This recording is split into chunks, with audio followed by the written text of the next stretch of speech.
Pour les amis Bélier, bonjour. Alors, je vais vous proposer aujourd'hui, pour 2023, pour toute l'année 2023, quelques pistes, disons, de réflexion en lien avec voilà, les prévisions annuelles, ce qu'on appelle l'horoscope de l'année. Je vais tâcher de tracer ça un peu comme une feuille de route, comme je fais habituellement, donc de manière chronologique déjà, et évidemment en fonction des planètes impliquées, donc des énergies qui vont, entre guillemets, jouer sur votre ciel natal.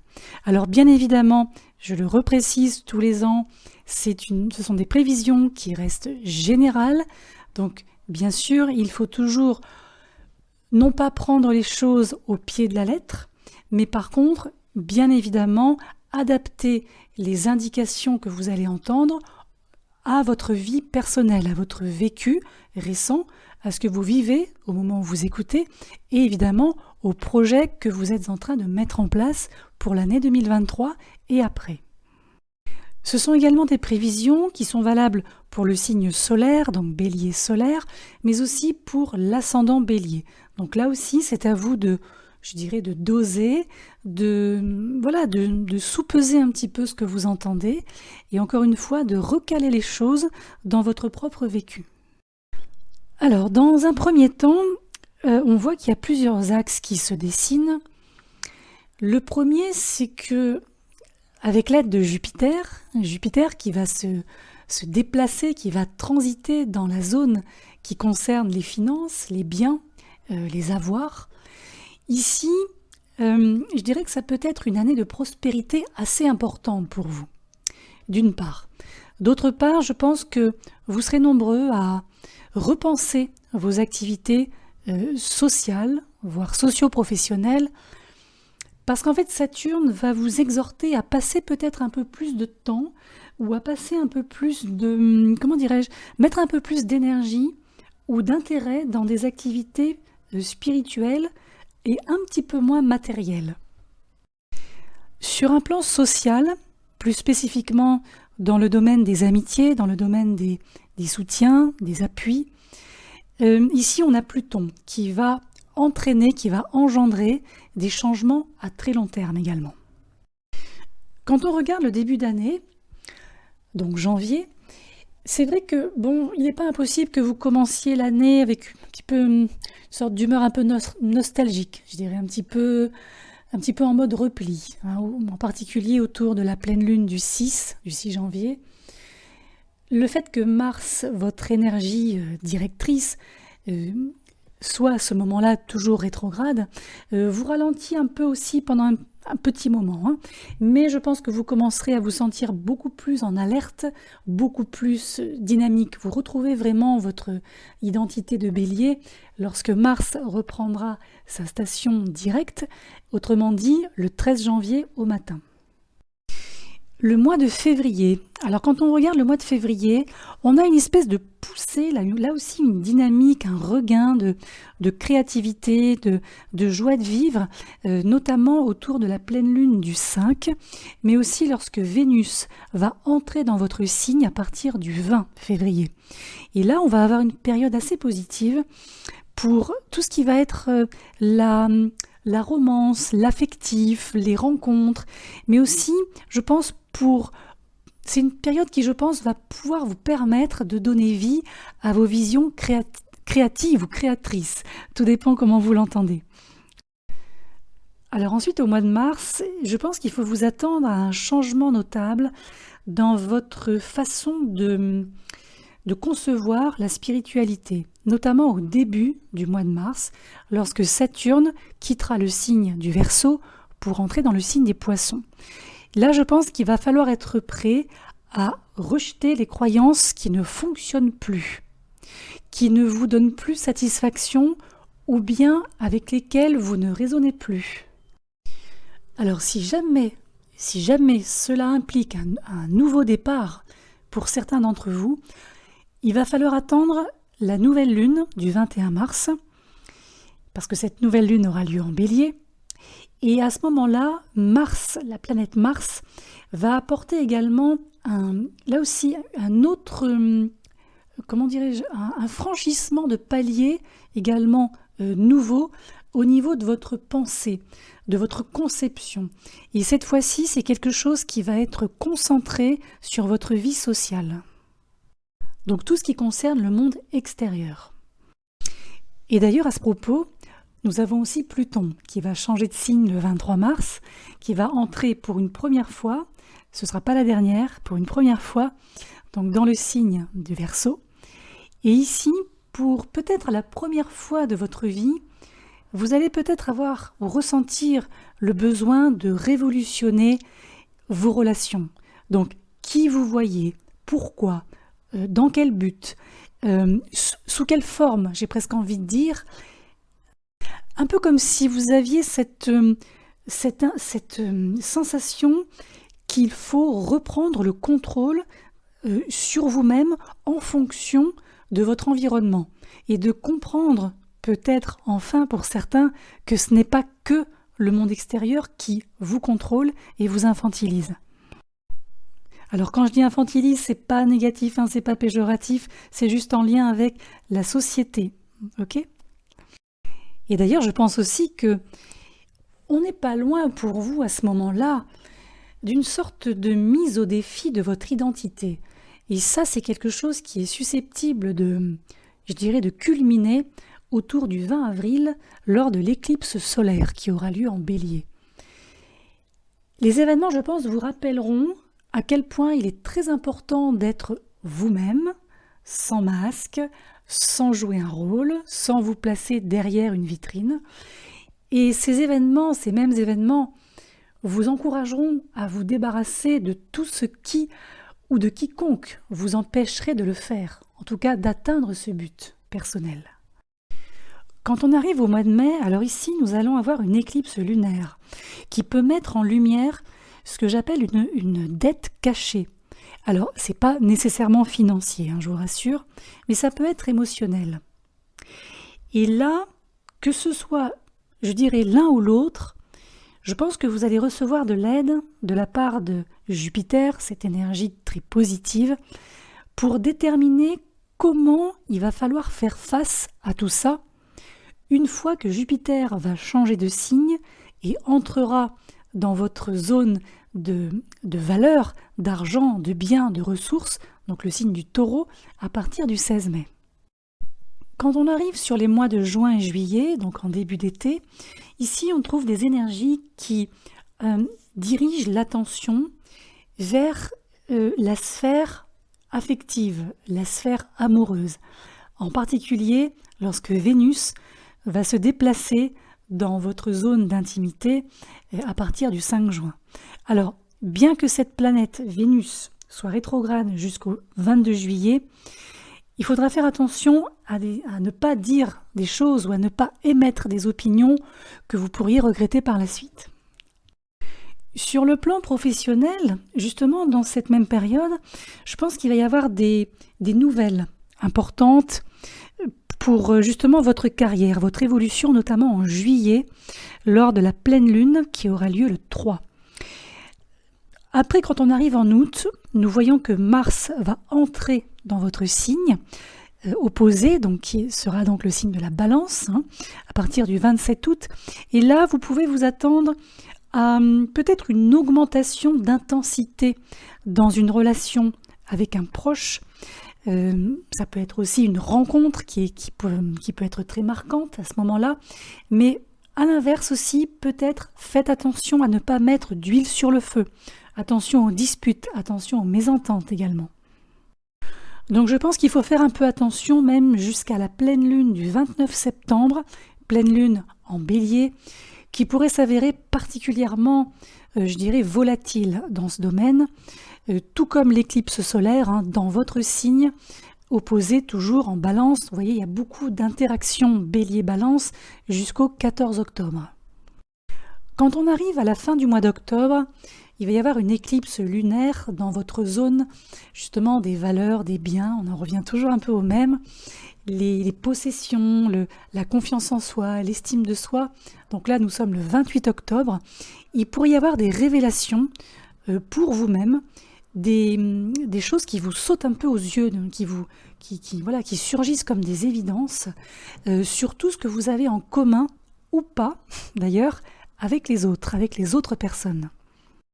C'est ici une combinaison énergétique qui pourrait vous aider à, par exemple, apaiser des tensions, notamment dans les relations amoureuses, si toutefois elles étaient tendues à ce moment-là. Maintenant, c'est une combinaison énergétique qui peut-être s'avérera être un peu moins utile sur le plan financier. Donc, prenez pas trop de risques à ce moment-là, c'est pas utile, c'est pas nécessaire. Alors ensuite, l'année va toucher à sa fin, et là, nous allons trouver un Mercure rétrograde, notamment le 13 décembre, qui pourrait, je dirais, mettre un petit peu en difficulté la période des vacances. C'est-à-dire que ici, si vous pouvez prendre vos vacances assez tôt, faites-le, de manière à ne pas, vous retrouver en Mercure rétrograde dans une période peut-être professionnelle un petit peu compliquée ou un peu en mode rush, vous voyez. Néanmoins, je dirais que le 26 décembre, vous allez avoir une pleine lune à la fois très belle et en même temps assez nostalgique, et peut-être avec une sorte de reflet de la manière dont vous avez commencé l'année. Et je pense que c'est une fin d'année qui va vous laisser quand même de bons souvenirs. Il y aura des bons souvenirs à conserver de cette année 2023. Maintenant, je vais vous donner quelques indications complémentaires, notamment dans 2 domaines. Le premier sera le domaine sentimental, le domaine des relations, et le deuxième sera le domaine professionnel. Alors déjà, ce qu'on peut dire, c'est que votre vie relationnelle, notamment affective, va connaître ou semble sur le point de connaître de grands changements en 2023. Alors non seulement je pense que vous allez redéfinir certaines relations en termes de nature relationnelle, mais vous pourriez donc en inaugurer certaines autres et en laisser partir encore d'autres. Encore une fois, Vénus sera rétrograde durant l'été, et c'est vrai que c'est une période pendant laquelle il va falloir vraiment être ouvert pour pouvoir réévaluer ce que signifie l'amour pour vous, et voir également et réévaluer les différentes manières dont vous pouvez inviter cet amour dans votre vie.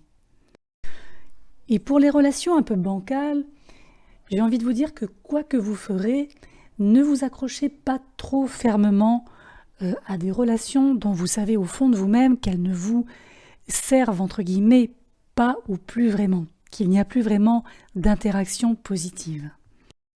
Maintenant, ça ne signifie pas que toute relation négative doit prendre fin.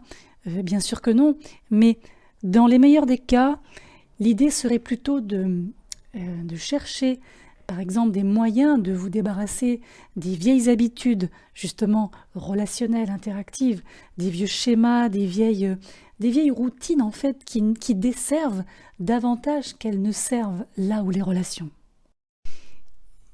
Dans le domaine socio-professionnel, domaine de carrière, comme on dit, alors ici, j'ai presque envie de dire attention, attention, parce que Jupiter en Bélier, c'est pas avant 12 ans. Donc 2023 plus 12, on va compter comme ça. Donc au moment présent, donc durant cette année 2023, profitez-en. Ce sera le moment d'intensifier, d'utiliser, de magnifier, de peut-être de lancer une idée créative, de lancer un projet, de lancer une entreprise, quelque chose que vous rêvez de mettre en place, de mettre en route, peut-être depuis des années. Et en même temps, avec Saturne en Poisson, qui va rester donc dans ce signe pendant les 2 prochaines années, ici, je pense que vous allez pouvoir extraire une forme d'inspiration créative et aussi une forme de soutien dont vous allez avoir besoin.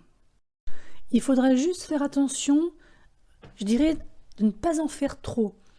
Parce que si vous en faites trop, vous pourriez vous retrouver aux prises avec des problématiques comme la cupidité, la gourmandise, le fait d'en vouloir toujours plus, hein, c'est un petit peu le défaut, enfin l'un des défauts jupitériens.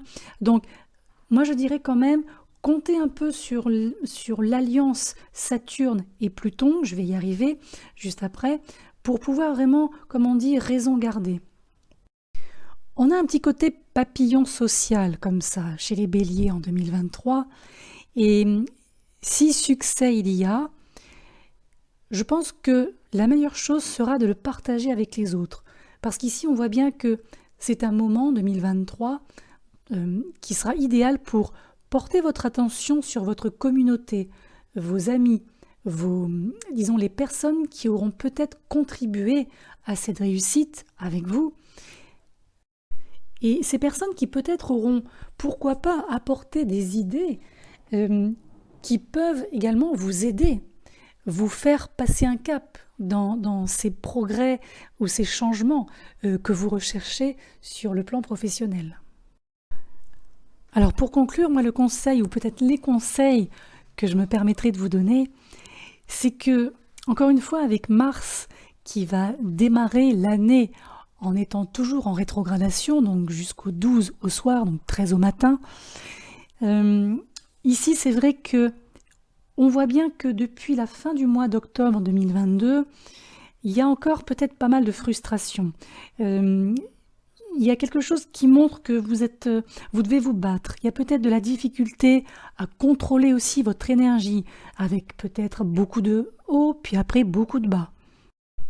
N'hésitez vraiment pas jusqu'à la mi-janvier à vous attaquer aux problématiques passées, aux mauvais souvenirs, et peut-être trouver les bonnes manières d'exprimer en fait ce qui est encore à l'intérieur. De toute façon, Mars va rester dans ce secteur, le secteur qui régit votre esprit jusqu'à la fin du mois de mars. Et jusqu'à la fin du mois de mars, vous avez le temps de réinitialiser votre mental, d'améliorer votre communication et surtout de retrouver une attitude positive. Ce qui peut vous y aider également, c'est l'énergie de Neptune. Alors Neptune reste toujours, continue son transit dans le secteur de votre thème qui gouverne votre subconscient durant toute l'année 2023, mais cette fois-ci, elle n'est plus accompagnée de Jupiter. Neptune ici, dans ce secteur depuis un certain temps, comme vous le savez, en Poisson, vous aide finalement à vous connecter ou à vous reconnecter à votre subconscient, à laisser aller le passé, on en revient toujours au même, et à mettre fin à de vieilles problématiques, en tout cas des problématiques qui désormais semblent complètement obsolètes. Et à partir de début mars, comme vous le savez, ou comme vous l'avez compris, c'est Saturne qui va intégrer les Poissons, qui va en fait prendre la place qu'avait récemment Jupiter. Donc là, c'est une période à partir de mars où vous allez pouvoir vraiment prendre peut-être beaucoup plus au sérieux tout ce qui vous travaille sur le plan subconscient. Peut-être que vous allez avoir cette impulsion logique, même si impulsion et logique, c'est un petit peu antagoniste, mais en tout cas, il y a quelque chose qui va vous permettre de nettoyer énormément de bagages, des choses qui vous pèsent. Saturne, dans ce secteur, ici, représente, durant son transit, une période de nettoyage, je dirais même de défrichage majeur. C'est un défrichage de votre esprit et un défrichage de votre âme, littéralement. En réalité, le travail, entre guillemets, qui va vous être proposé, c'est de véritablement mieux comprendre votre passé, de manière à pouvoir arriver à l'endroit où vous allez pouvoir enfin passer à autre chose. Vous voyez, comme passer d'un lieu à un autre. Et pour terminer vraiment, cette fois-ci, je dirais que les béliers, en fait, cette année 2023, c'est une année qui vous permettra d'approfondir, si vous le souhaitez bien sûr, vos capacités, vos talents cachés peut-être aussi, votre potentiel spirituel.